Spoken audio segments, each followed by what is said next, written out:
Could it be possible that a holy book written thousands of years ago could contain a reference to a technology that is only now being developed in the 21st century? Let us discover the answer to this end times mystery.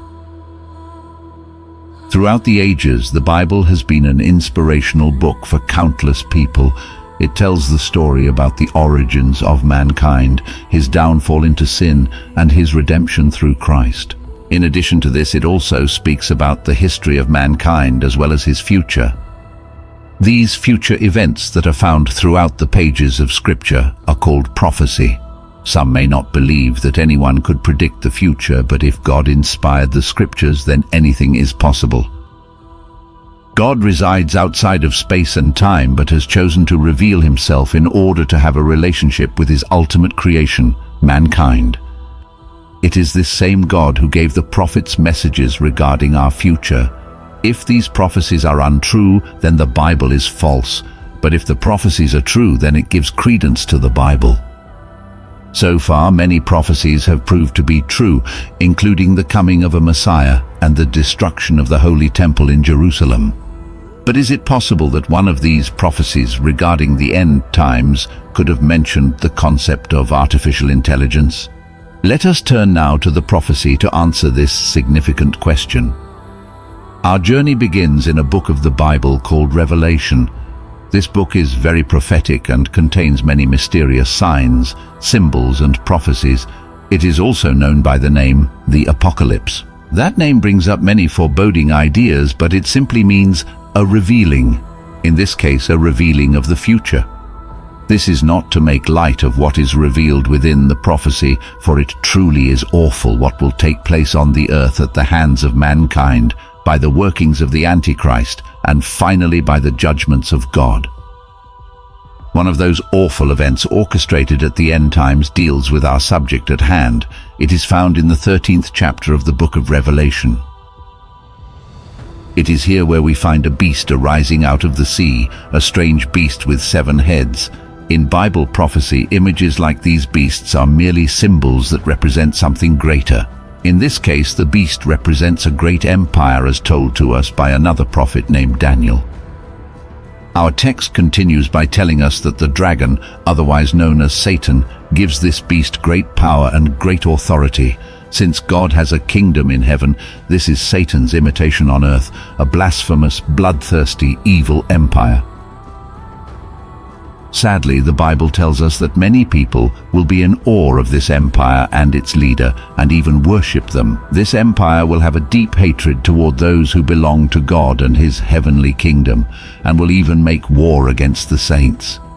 After this beast from the sea emerges, another beast comes up from the earth. This new beast most likely signifies some type of false religion with a false prophet as its representative. It too will have supernatural demonic power with the ability to perform great signs and miracles in order to deceive the masses. It is at this point that Scripture tells us an image is set up in honor of the first beast.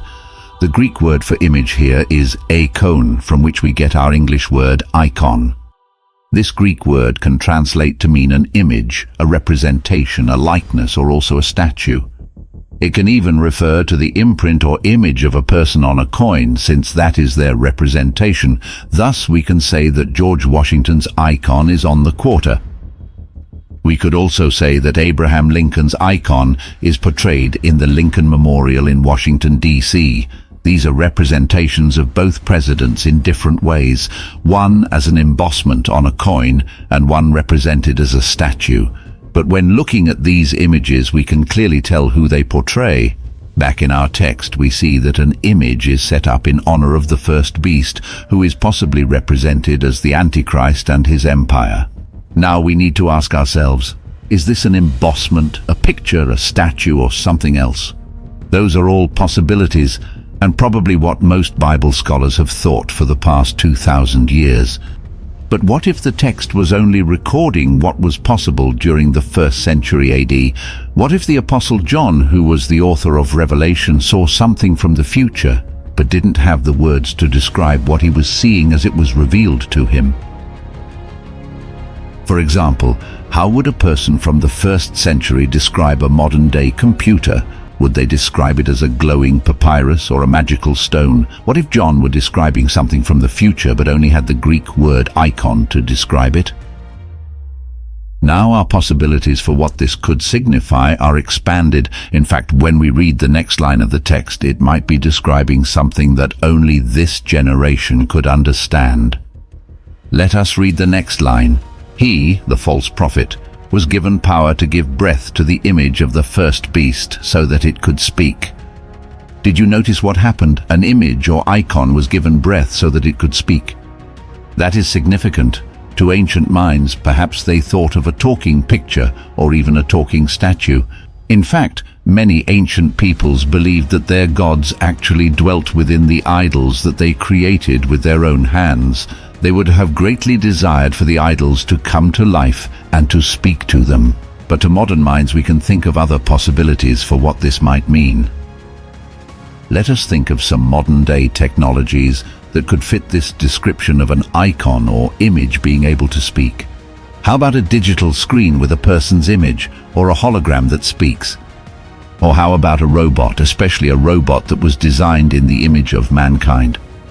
Technologically speaking, we are getting close to that point. In fact, some robots are already taking on human attributes as their creators want them to fit in and blend with humanity. Now imagine a robot in the near future who looks like us, can mimic our every movement, and is given the breath of life. But will it truly be alive? We know that only God is the giver of life. For this reason, some Bible scholars think that the icon will not truly be alive. What then are other possibilities? One possibility that is only understandable to our generation is some type of computer program. What if the icon was implanted with a futuristic version of artificial intelligence?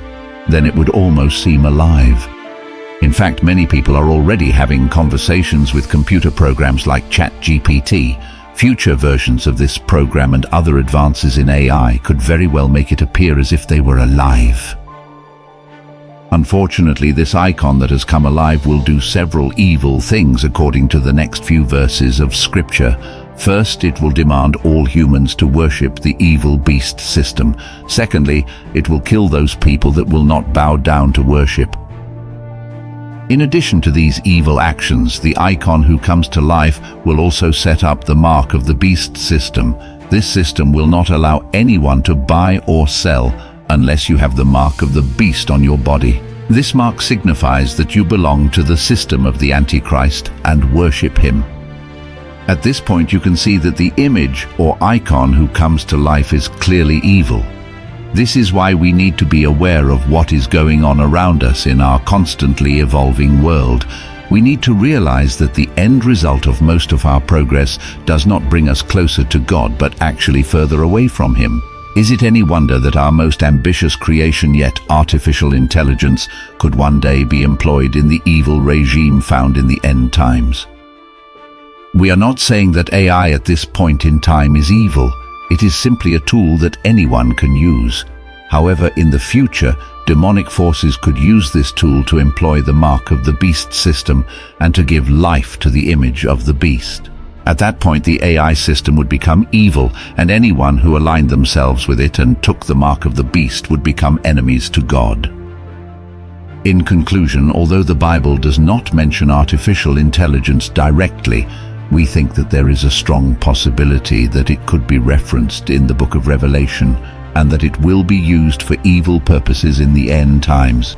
We hope that in watching this video you have been informed on the possibilities of an end times deception regarding the Antichrist and the use of artificial intelligence.